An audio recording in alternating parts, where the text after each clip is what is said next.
Hi guys, welcome back to Saving Salvage, welcome back to the channel.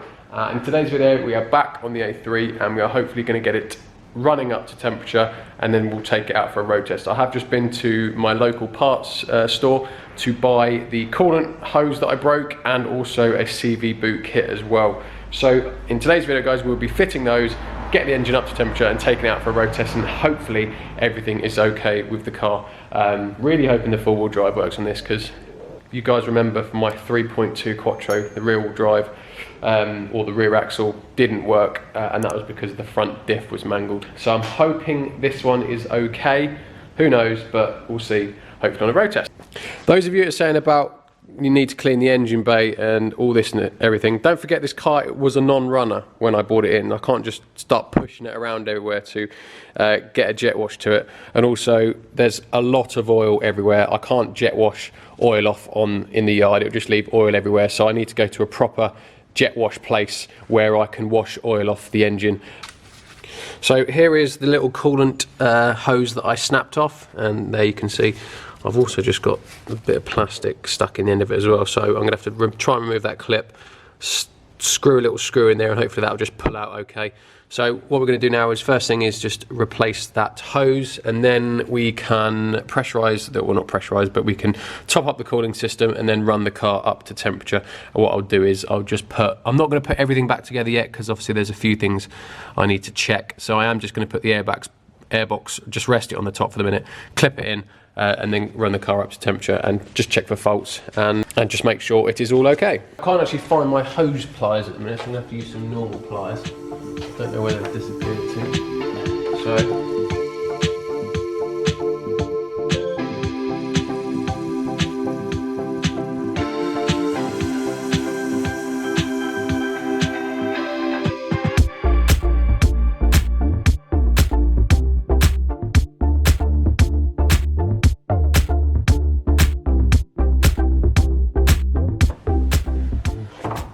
So there we go, that's that coolant flange all nicely in position. That was very easy, to be fair.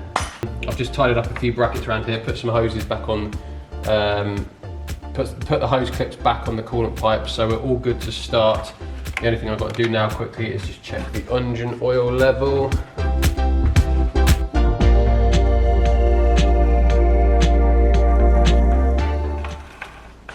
There we go, that's fine. So it's taken 5 litres. Right, so now I'm going to just connect the airbox back on. Just going to rest it here.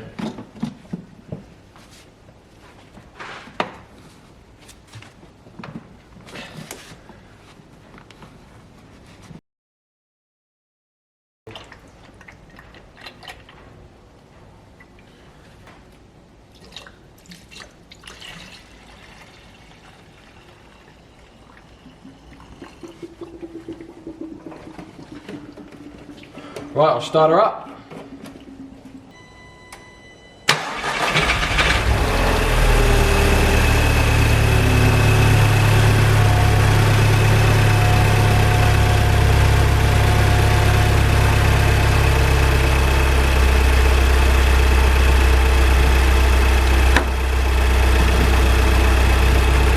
So I've run the engine up nearly to temperature, didn't quite get there because there's quite a loud ticking noise coming from this side of the engine, so I didn't want to run it any further. It's not horrendous, but it's just enough for me to be aware of it. So it sounds like it's coming from the fuel pump area anyway, so I suspect at this point it might be a cam follower for the fuel pump. So I've just turned the engine off. I'm just going to take out the fuel pump now and just check that cam follower.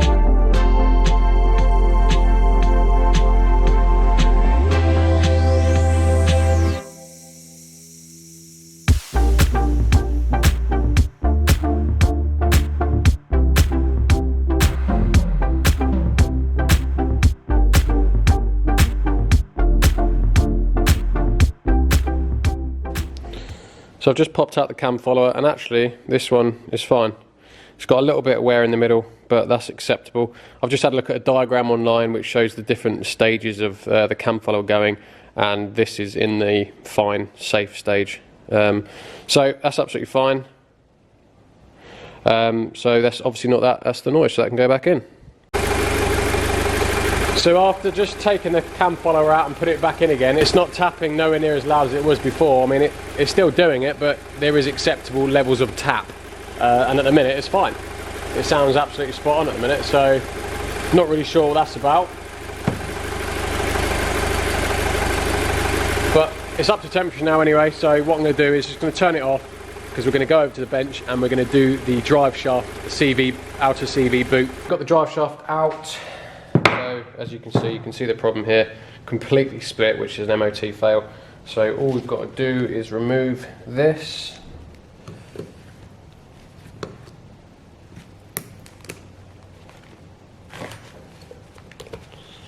Remove that one.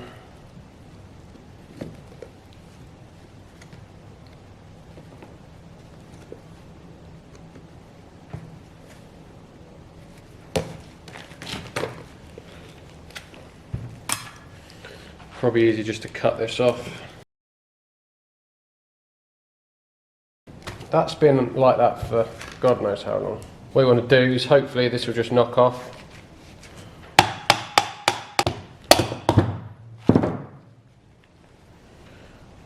I mean, that's just disgusting in there. Oh God.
Right, so there we go, all in position now. That was a pain in the arse. Basically, there was hardly any grease in this. What grease there was in here was all gritty, so I've managed to get as much of it out as I can. And what I've done is I've used the whole sachet of grease that I've got with it. I used some genuine CV grease as well, in addition, because there wasn't enough. And I've actually used my old torch, which is knackered, and I kind of used it as a plunger. Screwed the end in, so I've absolutely rammed it full of grease and I've just plunged it down, and then that's then pressed the grease up behind the bearings and now squeezed it through the top. So now it's beautiful, look. So it's nice now. The only downside is the CV clip that they gave me was nowhere near big enough. Luckily I had one in my toolbox that fit. Right, got me drive shaft here, and I'm now going to just stick this in. Behind there.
Now we'll go for the A3. Come on, guys.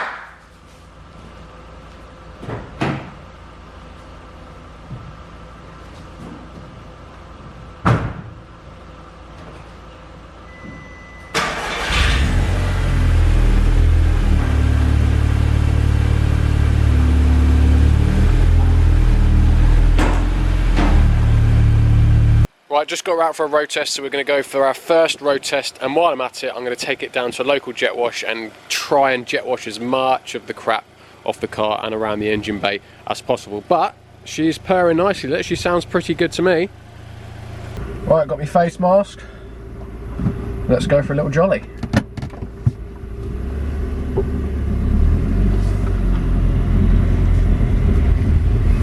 Well, first gear works. So the second. I've got my seatbelt on, but I ain't happy about it. It's rank.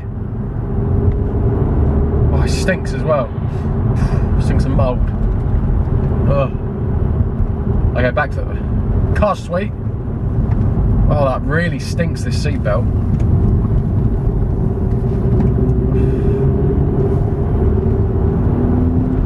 Engine's, well, so far, absolutely spot on, really nice, really smooth. Okay, fifth gear isn't very smooth. Oh, fifth gear's a bit crunchy. That's not good. It's alright then. But to be fair, I'll probably end up doing a gearbox oil change anyway because of the amount of oil that's around the gearbox. It could be low. So, the whole reason is wanting to clear it down, clean down the gearbox area, just so we can see if there's a leak, where it's coming from, before we can obviously address it. There's so much oil everywhere, it's impossible to see where it's coming from. But the car, the engine, really nice. Seems to be driving really smooth. I'm now just going to pull in to a petrol station and do jet wash the engine.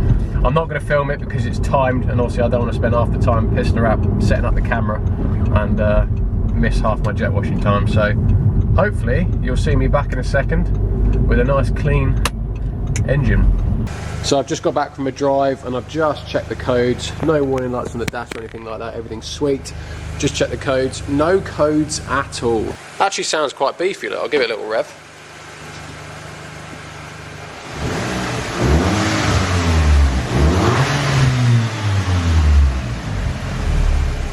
Sounds identical to my old S3. All I did was put some like TFR all over the body and just jet wash the TFR off. So all I've basically done is just get like the mould out from the door. Look, now it's all spotless.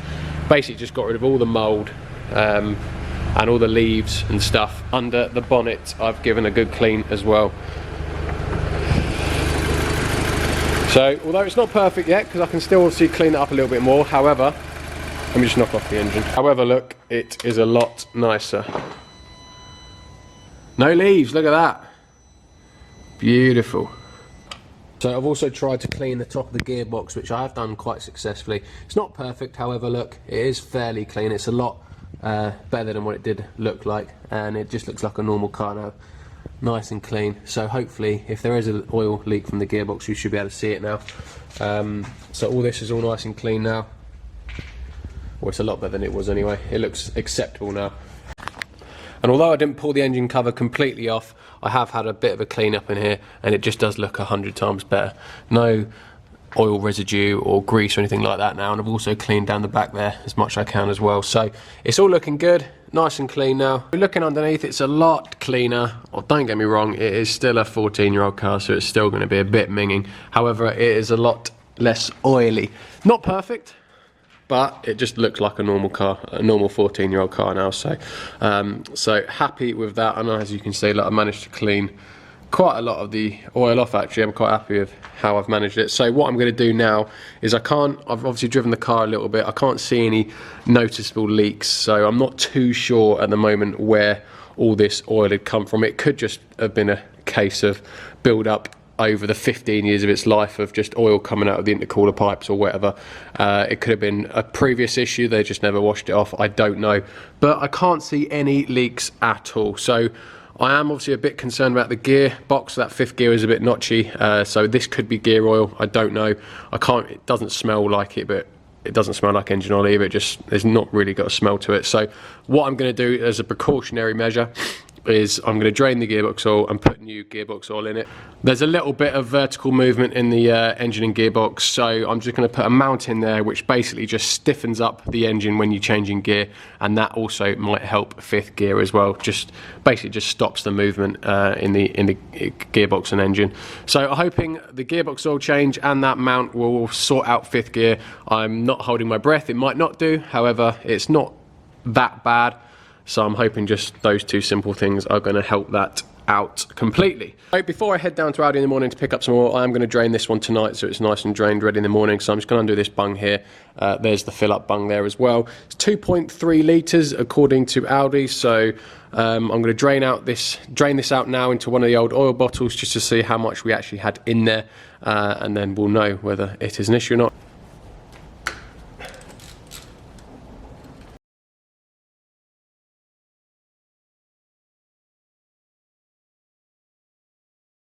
It's pretty clean.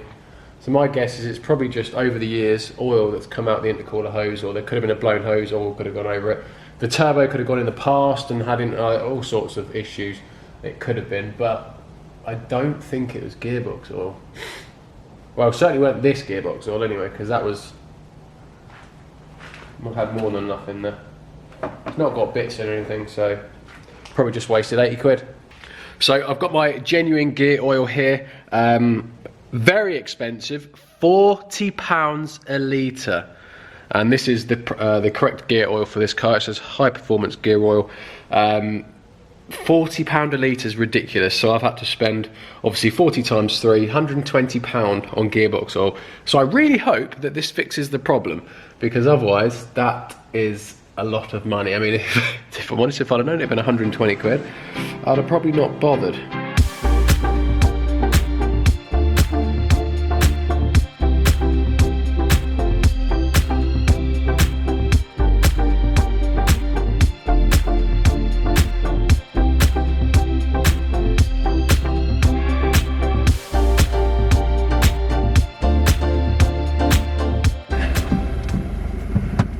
Right, let's go for another drive and hopefully our gearbox problem will be solved. Bloody better be for 120 quid.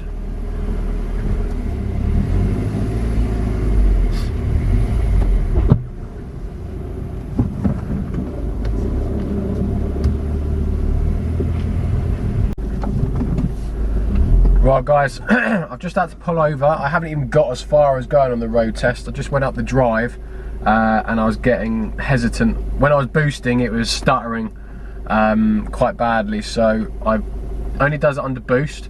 So I just took it back to the workshop, had a look, and there was a fault for a misfire on cylinder 1, but it went away when I unplugged the MAF sensor. So I then tried to unplug the MAF sensor, then tried another road test up the drive, and I've got again underload cylinder 1 misfire. So I'm gonna have to end the video there, guys. I wanted to obviously go and test out fifth gear, see if that's improved or not. However, I now don't have enough time because now I've got to diagnose a cylinder misfire, which I'm hoping is just going to be a coil pack or spark plug. However, we'll have to find out in the next video, guys. So unfortunately, didn't quite get to completely get the all okay from the car, but just gives you more content for you guys, doesn't it? So that's it for today's video, guys. I hope you enjoyed it. I mean, it was nearly a good video, apart from the end bit where we've obviously got now a misfire to look into. But as always, guys, thank you very much for watching, and I'll catch you in the next one. And hopefully we can say this car is then pretty much complete, albeit just some maybe a cam belt and service items if you want me to do them as well. So as always, thank you very much for watching, guys, and I'll see you in the next one. Cheers, guys.